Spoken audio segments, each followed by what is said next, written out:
오늘 보려고 하는 요한일서의 주제를 한 문장으로 이렇게 정의한다라고 보면 내가 누구인지를 기억하라. 너 자신이 어떤 존재인지, 나 자신이 존재에 대한 그런 이야기, 그걸 기억하라라고 합니다.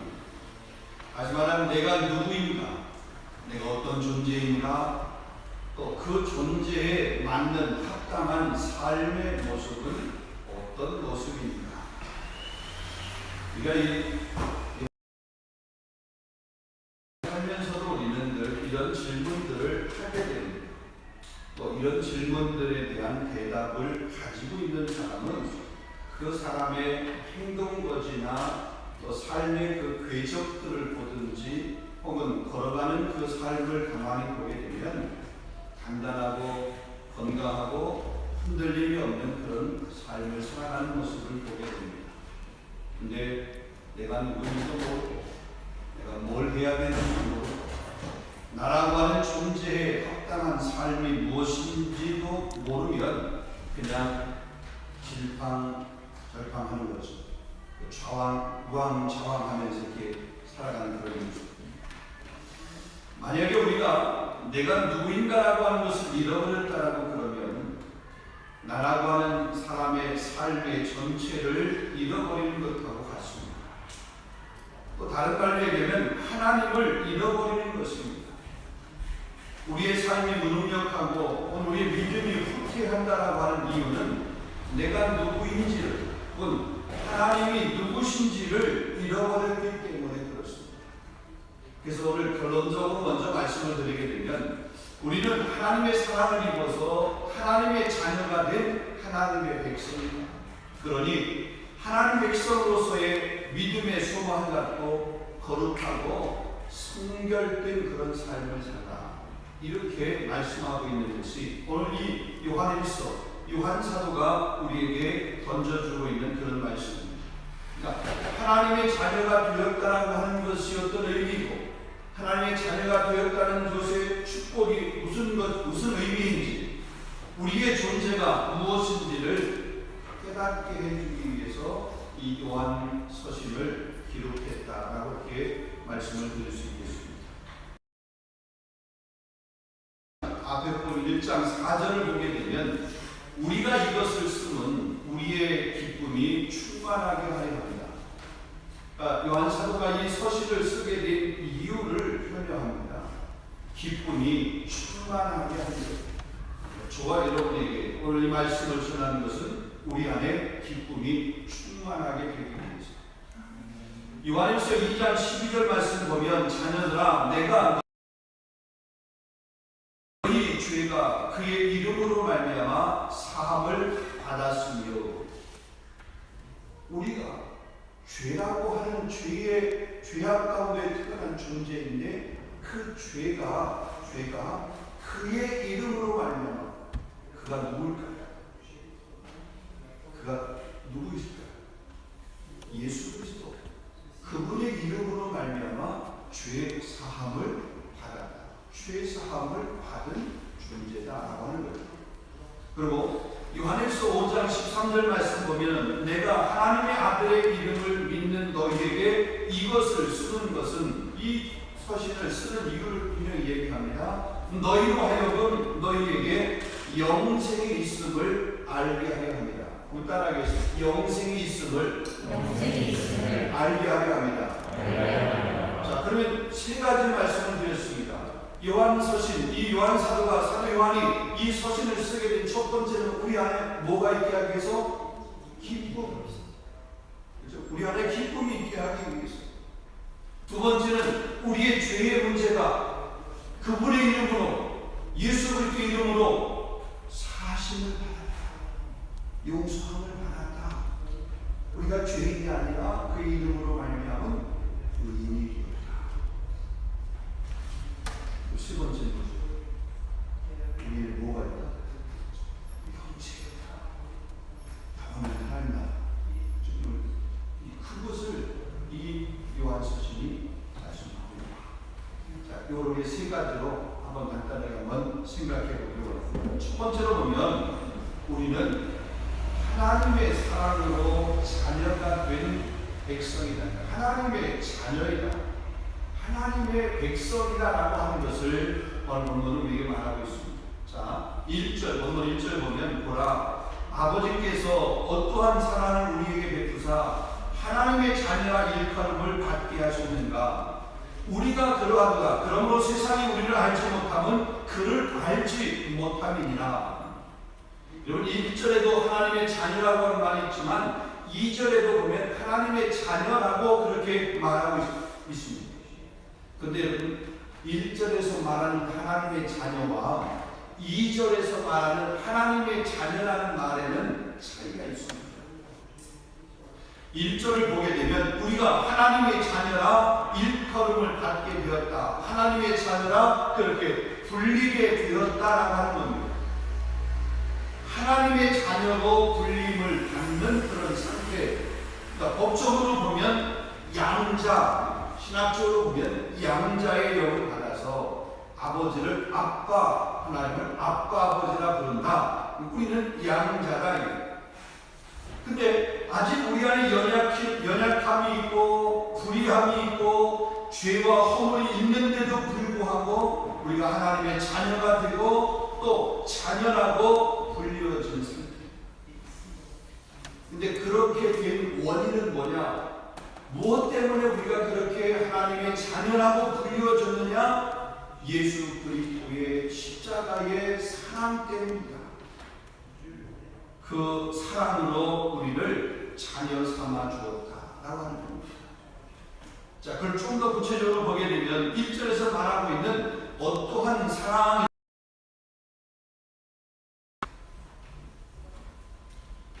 이 어떠한 사랑이라고 하는 것은 우리가 측량하기 어려울 정도로 놀랍고 엄청난 그런 사랑을 표현합니다.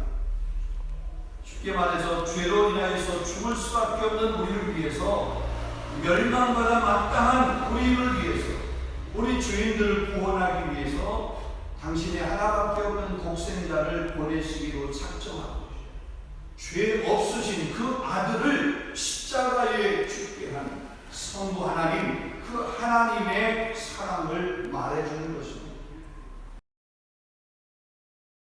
또 얼마나 풍성한지를 보여줍니다. 그래서 어떠한 사랑으로라고 하는 이 말은 그 하나님의 사랑의 풍성함, 하나님의 사랑의 그 크심을 말하고 있다는 거죠. 여러분, 로마서 5장 8절의 말씀 보면 우리가 아직 죄인 되었을 때 그리스도께서 우리를 위하여 죽으심으로 하나님께서 우리에 대한 자기의 사랑을 확증하시느니라고 했습니다. 그러니까 우리가 자녀가 되는 것은 하나님의, 우리 인간의 어떤 노력, 저와 여러분의 어떤 의지적인 그런 결심, 결단, 어떤 행위, 이런 것들이 우리가 하나님의 자녀가 되는 그런 권세를 얻게 된 것이 아니라는 거죠.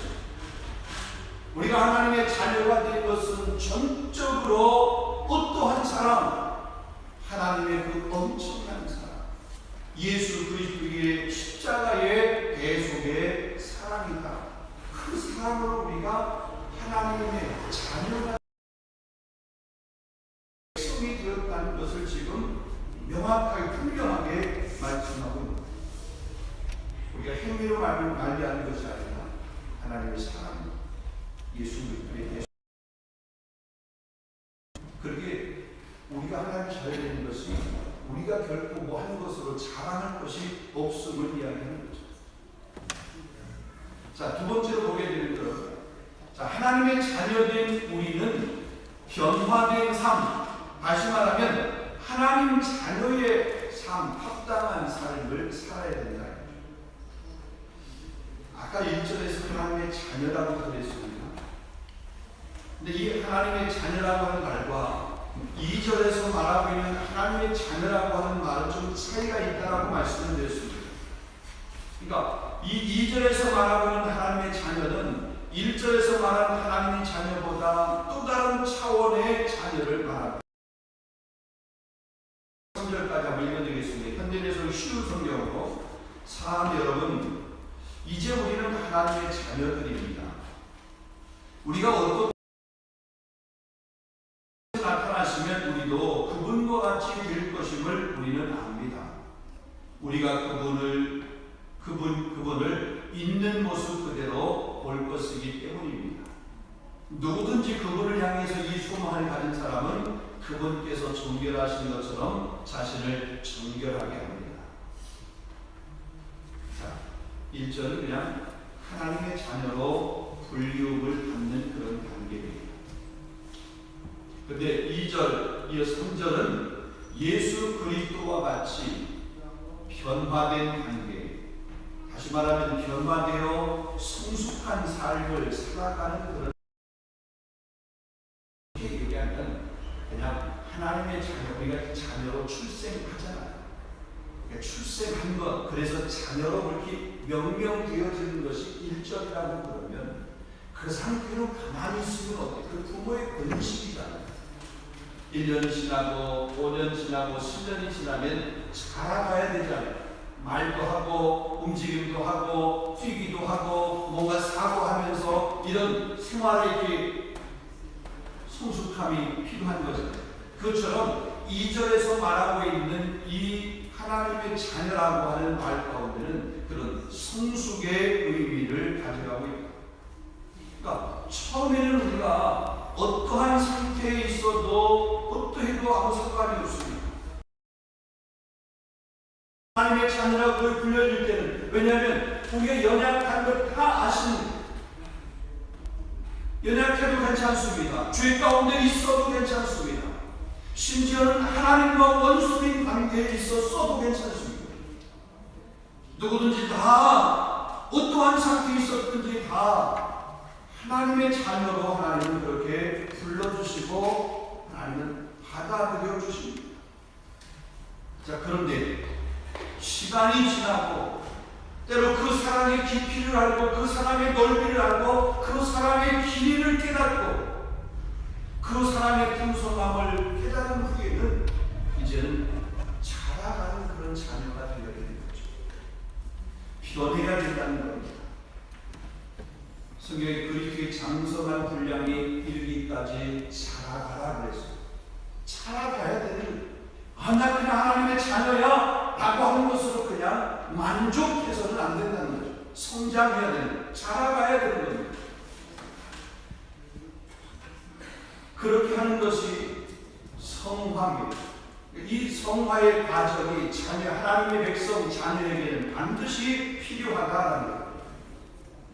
근데 우리가 그렇게 자라가고 훈련하고 하나님 말씀 앞에서 우리가 이렇게 서서 우리의 삶을 이렇게 성장해 가고 성화의 과정을 거쳐가지만 완전히 거룩한 그런 존재가 되지는 못해, 완벽하지는 못해.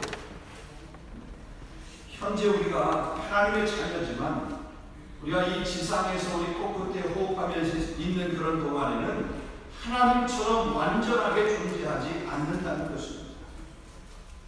그렇지만 그가 나타나신다.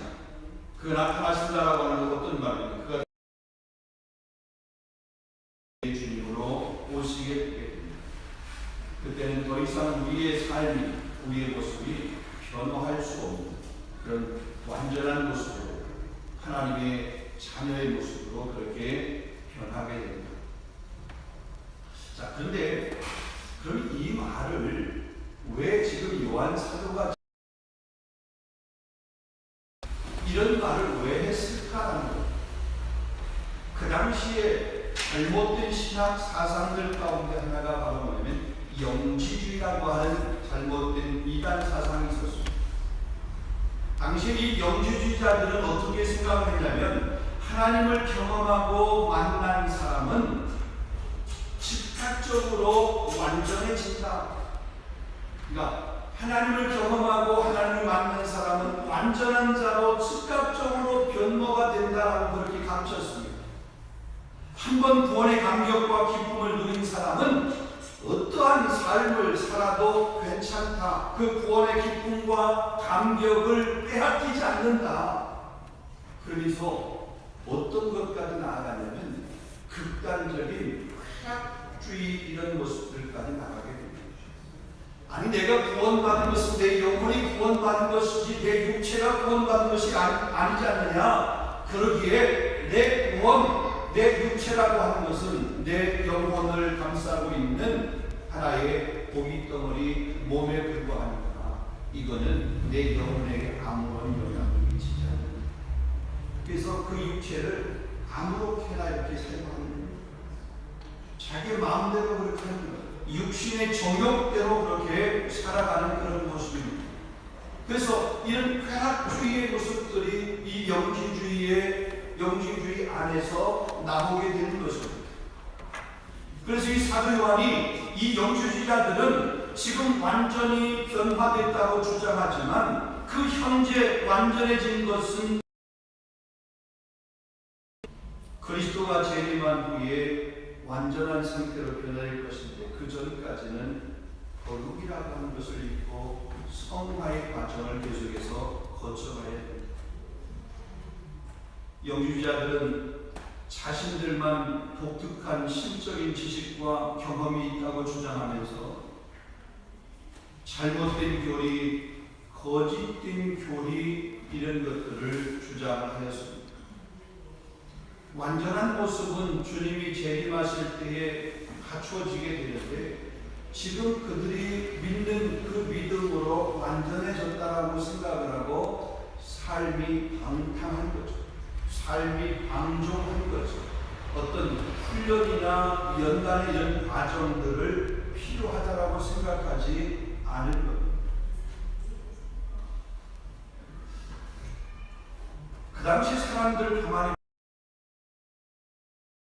이렇게 불리우는 자들의 삶을 가만히 보게 되면 그들의 삶에 고난이라고 하는 것들이 있었습니다. 이 고난이라고 하는 것은 지금도 마찬가지로 우리가 하나님의 자녀이지만 우리의 삶에도 역시 고난이라고 하는 것은 여전히 존재하고 있습니다. 하나님의 특별한 사랑을 받았습니다. 우리 1절에 말하는 그 어떠한 사랑, 그 엄청난 사랑, 하나밖에 없는 아들이신 예수 그리스도를 위해 대속의 사랑, 독생자를 아끼지 않고 내어주신 그 엄청난 사랑을 받고 있는 하나님의 자녀. 그 하나님의 자녀의 삶에는 곤고함이든지 실패든지 아픔이 없어야 되는데 오히려 도리어 우리 하나님의 백성의 삶에도 이런 곤고함이 실패가 있고 아픔이 있고 고난이라고 하는 것이 있다는 거죠. 그 하나님으로부터 받은 사랑 때문에 오히려 더 큰 고난을 겪는 경우도 있었습니다. 소위 말해서 하나님의 자녀의 삶에는 고난이라고 하는 것이 없어야 되는데 오히려 하나님의 자녀라고 하는 것 때문에 그냥 세상에 있으면 세상 것 때문에만 고난당하지만 하나님의 자녀라고 하는 것 때문에 또 더 큰 고난을 당하는 모습들도 있었다는 거죠.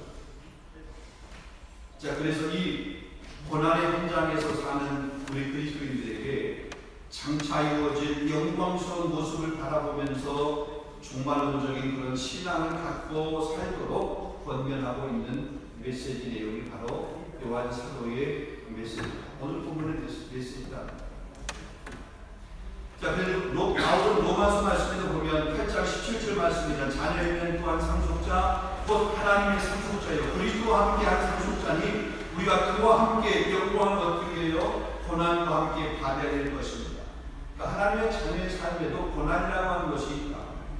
그리스도의 영광의 자리에 동참하기 위해서 현재적 고난이라고 하는 그것을 견디고 이기고 승리해야 됩니다.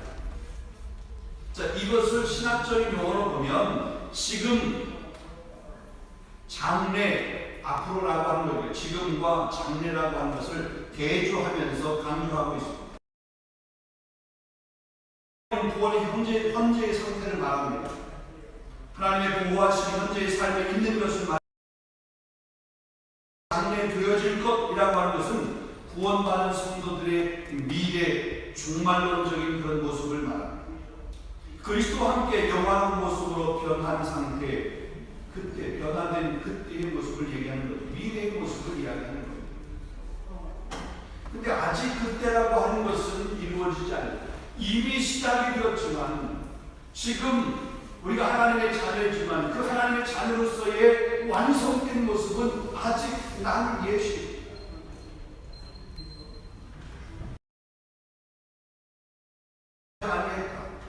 그러니까 지금은 그 영광스러운 모습이 아니다. 그런데 그 영광스러운 모습인 것처럼 그렇게 생활하고 있는 거예요. 그렇게 행동하고 있는 거예요. 그것이 어쩌면 그 당시에 시대 정신인 것처럼 완벽한 모습으로 그렇게 변해 더 이상 변화될 모습이 없기 때문에 그냥 그 모습에 만족하고 더 이상 변화의 삶을 간구하지 않는, 추구하지 않는 그런 모습을 이야기하는 거죠. 지금은 분명하지 않지만 예수 그리스도가 재림할 때에는 우리 모두가 이 모든 사실들을 알게 될 것입니다. 우리는 이미 구원받은 하나님의 자녀로서의 의인이지만 아직 완전한, 온전한 의인은 아니다라고 하는 거죠. 그래서 세 번째로 우리에게 말씀하시는 것이 3절입니다. 본문 3절 말씀을 이렇게 보게 되면 우리는 그 변화의 시간, 이건 장래의 소망을 가지고 살아가기 위해서 이 땅에서 정결하게, 성결하게 살아가야 된다. 주를 향하여 이 소망을 가진 자마다 그의 깨끗하신 것 같이 자기를 깨끗하게 하느니라. 한번 따라하겠습니다. 정결하게 살자. 깨끗하게 살자. 순결하게 살자. 같은 얘기입니다. 정결하게 살자. 깨끗하게 살자. 순결하게 살자. 성화의 과정 가운데서 우리의 삶을 결코 그 당시 시대정신 영지주의자들의 생각처럼 그렇게 하지만 평화의 삶을 위해서 끊임없이 말씀 앞에 복종하는 삶을 살자. 이게 요한 사도가 우리에게 주는 그런 메시지라는 거죠. 자, 주를 향할 이 수가 더 나은 미래에 대한 소망을 가리키는 것입니다. 현재의 삶에서 겪는 고난과 그 어려운 가운데서도 하나님께서 우리에게 약속된 그 미래에 대한 소망을 붙들며 그걸 기대하면서 인내하면서 그리스도의 재림의 때에 그를 따라 거룩해지고 영화롭게 변모될 것을 기대하는 그런 소망을 가지는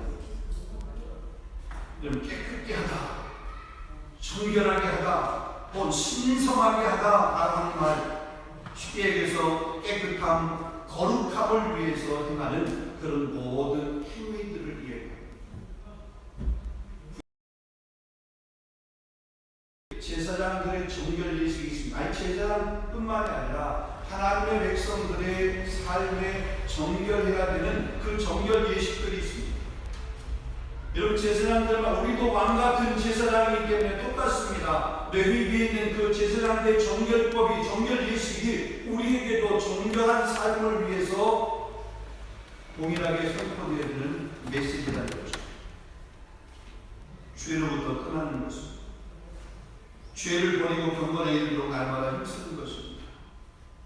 디모데전서 4장 7절 8절 망령되고 허탄한 신화를 버리고 경건에 이르도록 내 자신을 연단하라.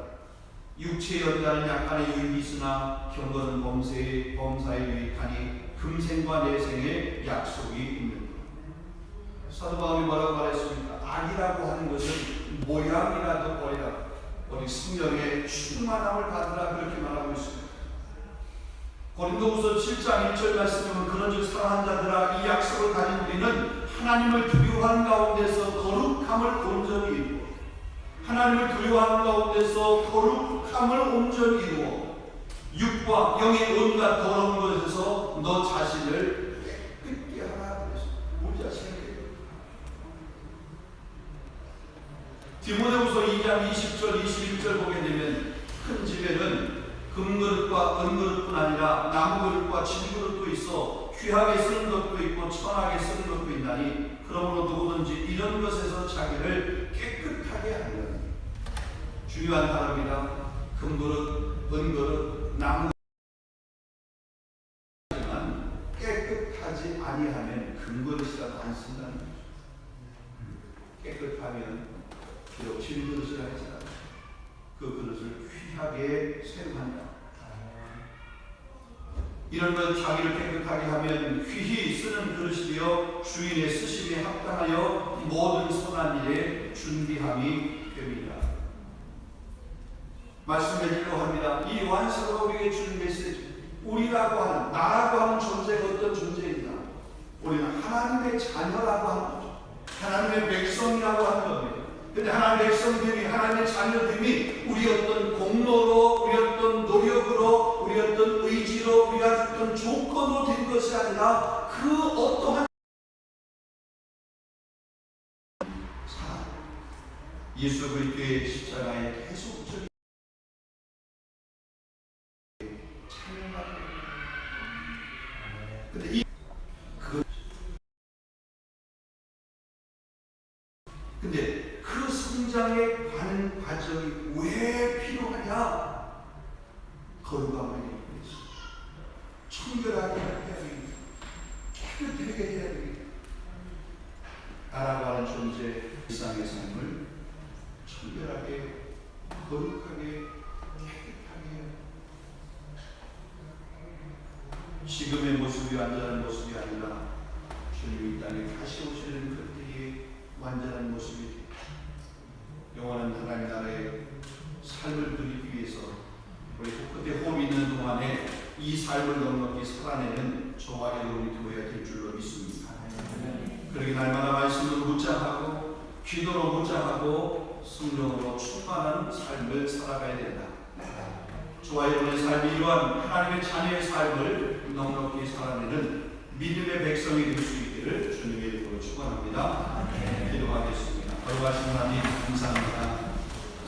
오늘 우리가 하나님의 자녀인 것, 하나님의 백성인 것을 다시 한번 깨닫고 그 자녀라고 일컬음을 받는 수준에 우리가 머물렀고 거기에 만족하는 것이 아니라 그리스도의 장성한 분량에 이르도록 자라갈 수 있도록 인도하여 주시옵소서. 일상의 삶 가운데서 거룩을 날마다 덧입게 하여 주시옵소서. 날마다 깨끗함의 삶을 살아갈 수 있도록 인도하여 주시옵소서. 하나님 말씀이 우리를 깨끗한 삶으로 인도하게 됩니다. 기도가 우리의 삶을 돌아보게 되며 더러운 것들을 지하여 버리고 거룩의 모습을 입도록 하는 무기입니다. 때로는 우리의 힘으로 의지와 주야만이 이 거룩의 삶을 우리 한 사람 한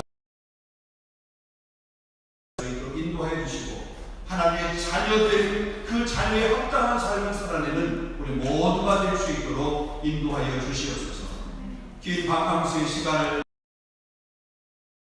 현장으로 돌아와서 또 다음 주부터는 처음으로 하시고 오직 하나님 한 분만을 바라보며 믿음의 기쁨의 노래를 부를 수 있는 승리의 삶으로 축복하여 주시옵소서. 예수 그리스도 이름으로 감사하며 기도하옵나이다. 아멘.